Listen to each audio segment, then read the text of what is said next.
Hello hunters, and welcome to my quick review of Monster Hunter Wilds after 35 hours with the game. Sure, it's not over 100 hours like many reviews who got the early access, but to be fair, this is about the amount of time you'll need to spend in the game before just about engaging with everything the game has to offer.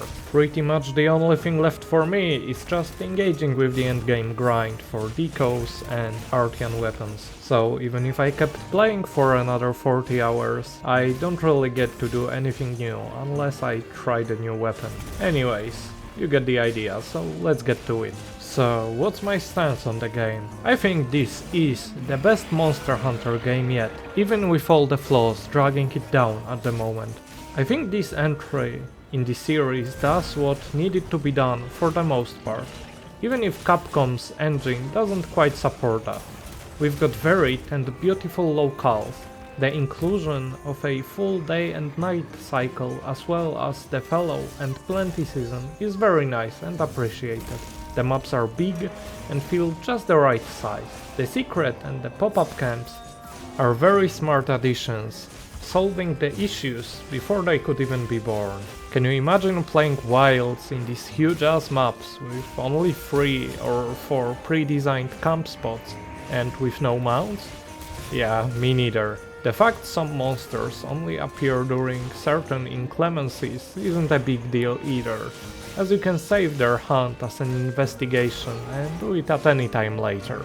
I absolutely adore the new monster designs, especially the cephalopod styled monsters. The fact that you can cut each and every individual tentacle feels really amazing. Raidao is one of my favorite monsters in the entire game. Its concept, presentation, music and the fight itself are all nearly flawless to me. I think we've got a good variety of monsters to hunt, from apes like Kongalala, Ajarakan and Langonga, to spider-like monsters like Lalabarina and Nersula, to epic elder dragons like Zoshia and Jindahad. Weapon and armor designs are absolutely peak as well, solving the issue of World where a lot of the stuff was a bit basic and samey, as well as Rise's just low fidelity due to being made as a Switch game. We got the best of both worlds, very good variety and designs in good quality too. We also get a much more player-friendly transmog system. You just need to craft any high-rank armor piece and you'll have it unlocked as a transmog option. The only thing we need now is a weapon transmog system, as the Artian weapons, which are by far the best ones you can use in the endgame, don't look that great if you don't like their sci-fi aesthetic. Now let's talk about the difficulty. Wilds isn't a super easy baby mode game. The game difficulty mostly suffers from the player power creep. The palicos are better than ever, and if you're knocked down you can call your secret to come and pick you up. And the wound system lets you stunlock some monsters. The low rank is indeed very easy, but that's good. I don't think a brutal early game would do the game any good, especially with how broadly appealing this entry is. The high rank is where the game starts anyway, right? So, high rank depends on what monsters you're doing. Some of them will forever be easy.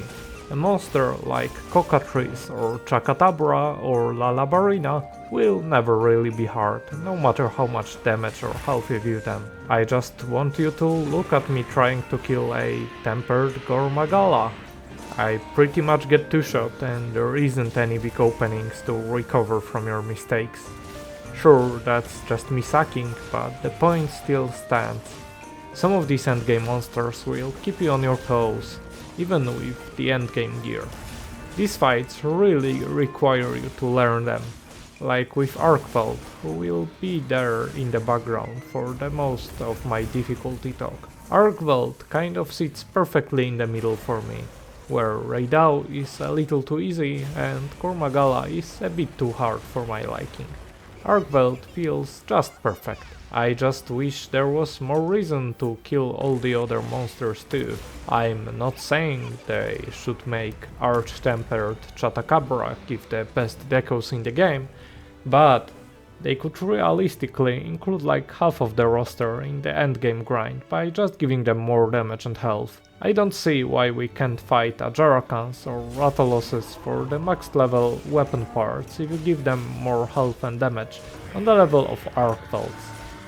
In conclusion, low rank is extremely easy, but it's good as that's basically a glorified 10-hour long tutorial for new players who are quite likely to have Wilds be their first Monster Hunter game. High rank is mostly fine, unless you're an absolute pro. There should be monsters that you'll need to learn and respect. Maybe if you farm the perfect endgame gear with the perfect decos, even the hardest monsters will be too easy, but that's kind of the point of the game before master rank drops. The only real issue I have is the relatively low health pools of most monsters. With the exception of the apex predators, most things just die a little too quickly. My average hunt time is between 4 and 7 minutes, and I'd be okay with them being 10 to 15, especially considering how much stuff you're getting from each hunt with the inclusion of wounds, and each wound giving you an item drop. Now let's move on to the negatives, which we all know where this is going. The performance is unforgivably bad. The general technical state of the game is just tragic. You need a really strong hardware configuration to be able to comfortably play the game at 60 FPS. The game has lots of technical issues with the low quality textures, texture and terrain pop-ins and much more. It's clear that the PC version was rushed and the only somewhat acceptable version of the game is the console one. I don't want to drag this on for too long, nor get into too much technical detail. If you're interested in that, I highly recommend watching Digital Foundry's video on the topic, or my own video on Monster Hunter Wilds should not have come out yet.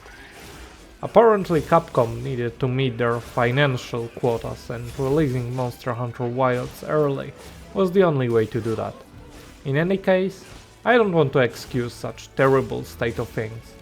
This is the single thing dragging the game down. I'd have no problem calling the game a masterpiece if it worked fine. Not even great, just fine, but all I can say is to either have a really beefy PC, play on console, or wait and hope that Capcom fixes their shit. The other thing is, what feels to me an only low quantity of monsters. Sure, the ones that are there are great, but why don't we throw real easy and simple stuff like Great Jagras into the jungle or Parov into the desert? These aren't complex monsters with lots of moves, so just porting them over from World shouldn't be that difficult, right? I may be wrong here, but I feel like we'd gain a lot from just getting more monsters, even if of the simple type, and if we used the more interesting monsters in some arch-tempered form for the endgame grind. Also, something that came to my mind in post-production: what happened to the food cutscenes, like the ones where the kitties cooked for you? And dare I say, the cook grandma from Iceborne was the best one we've had in Monster Hunter ever. I miss them so much and I hope they make a return eventually. And the food cutscenes we do get right now are quite cool and I do like them, but I feel like we don't get enough of them, and the process itself of being invited to a feast is very much random. I think there's a huge room for improvement with the fact that we could maybe have specific quests that the villagers are struggling with some kind of monster, and if we slay it, then they will give us a feast. Or maybe we could just pay for the feasts with the hunter points or even Zenny. I just wish we could have the feasts more often than the random intervals at which the game gives them to us. I'm just not a huge fan of our hunter cooking for themselves. I feel like that takes a lot of charm out of the game. Now let's conclude the entire video, starting with the positives. The artistic design of the game is great. The new monsters are mostly amazing. The armor and weapon design is great. The maps are amazing, big and beautiful. And the game is really fun to play. You feel very powerful as a hunter. And the game should be easier for new players with how easy the low rank and early high rank is. And now for the negatives. The technical state is so bad that it should be considered a crime. With the size of the game, I'd expect a few more monsters. And finally, more already existing monsters should be included in the endgame decoration and Artian weapon parts grind. Taking all of that into consideration, I'd rate the game an 8 plus out of 10 if you have a PC powerful enough to brute force the game to work. But I can easily see it becoming a 9 plus out of 10 if the technical state of the game gets better and they add more monsters. And I'd rate the game unplayable out of 10 if you have an average PC according to the Steam hardware survey, as the game won't really work on an 8GB of VRAM card, which are the most common ones. So yeah, that sucks. Anyway, that does it for me. I hope you enjoyed the video, and if you did, please consider leaving a like and a subscribe.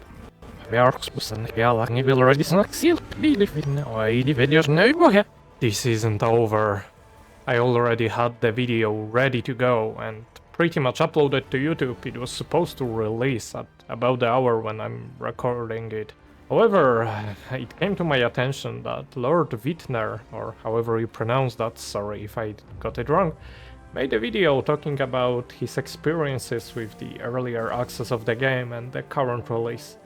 And dare I say, the opinion he has and the experience he has is not good at all. Apparently the game actually worked better before in the early access, which how that's possible is way beyond me.